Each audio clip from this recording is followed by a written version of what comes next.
Pantas saja Presiden bilang pergi sono ke Yaman, karena Jenderal Baliho ini memang benci Yaman.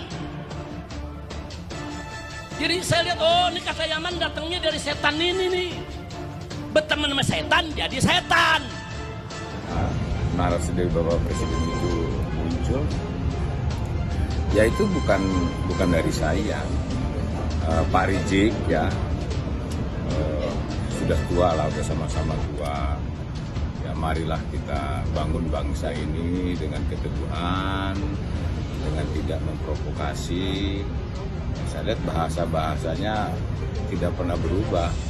Bahasa-bahasa lama dengan sekarang itu ya kalau dikatakan sebagai ulama itu yang selalu meneduhkan, ya berpikir jernih, matanya tidak pernah melihat orang lain, merendahkan orang lain. Dua, kita juga sudah punya bukti-bukti, indikasi kuat kalau orang ini juga terlibat, saudara. Entah itu membina, entah itu membiayai, entah itu mendukung, saudara, dalam gerakan begal nasab. Orang-orang yang terlibat di begal nasab, saudara, seperti laskar setan. Kan acaranya didatangi sama orang ini, diberikan pembinaan, diberikan dukungan. Ini orang bermasalah dalam KM 50, dalam urusan adu domba anak bangsa, dalam urusan menghina para habaib.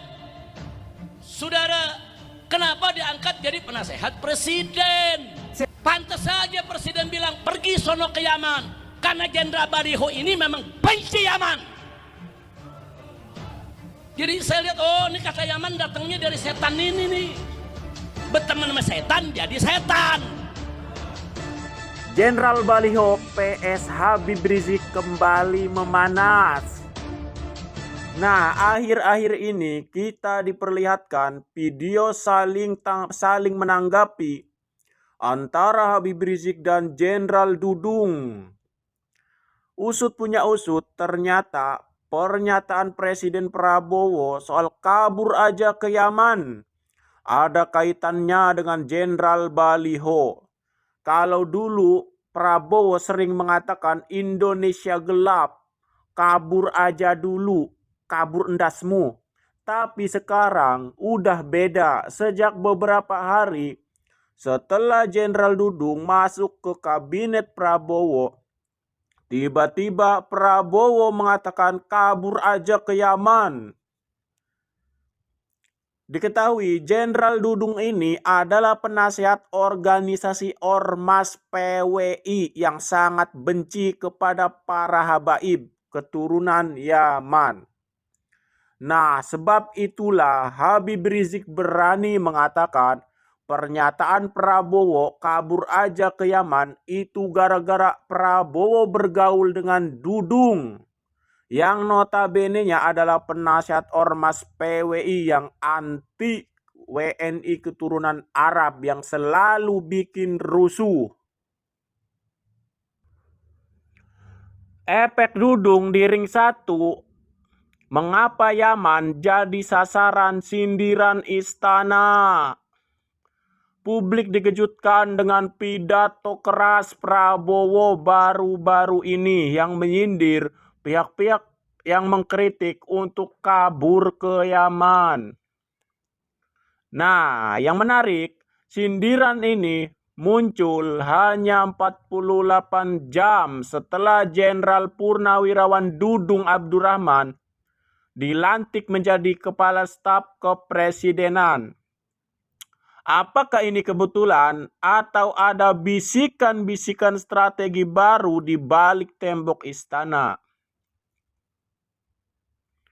Pelantikan Jenderal Dudung pada tanggal 27 April lalu disambut gegap gempita oleh Ormas PWI.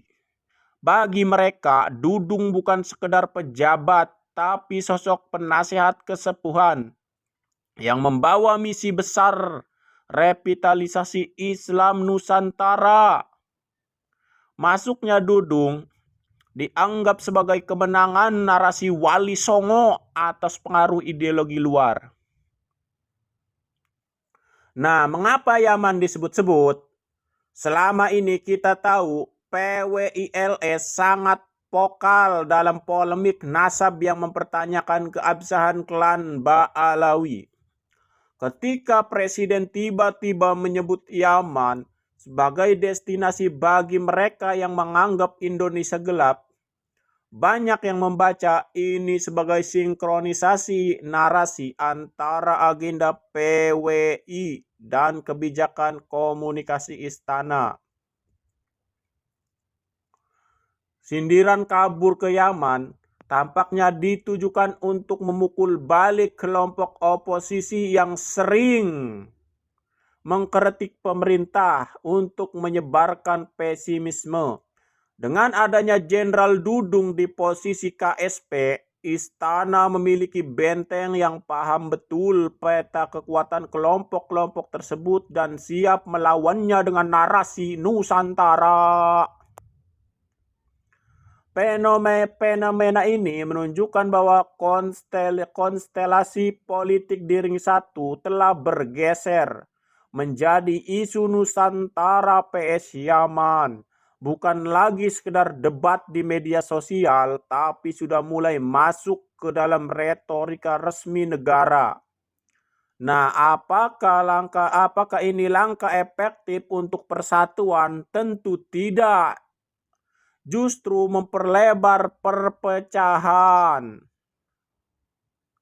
Nah, bagaimana pendapat kalian? Apakah masuknya Jenderal Dudung ke istana akan benar-benar mengubah arah kebijakan pemerintah terhadap kelompok-kelompok tertentu? Nah, sebelumnya diberitakan Kepala Staf Kepresidenan Jenderal Dudung Abdurrahman buka suara terkait sindiran Habib Rizik yang menyebutnya sebagai pembisik di balik pidato Presiden Prabowo soal kabur aja ke Yaman. Nah, Jenderal Dudung membantah tudingan Habib Rizik dan mengajak semua pihak untuk menjaga keteduhan. Dia mengingatkan bahwa sosok ulama seharusnya menyampaikan pesan yang menyejukkan, bukan memprovokasi atau berprasangka buruk. Mari kita bangun bangsa ini dengan keteduhan, tidak ada lagi permusuhan, tidak ada lagi saling curiga dan saling fitnah, kata Pak Dudung. Nah, semoga pernyataan Pak Dudung ini diikuti oleh para pengikutnya, ormas-ormas PWI, untuk tidak memecah belah antar WNI maupun keturunan Yaman maupun keturunan apapun.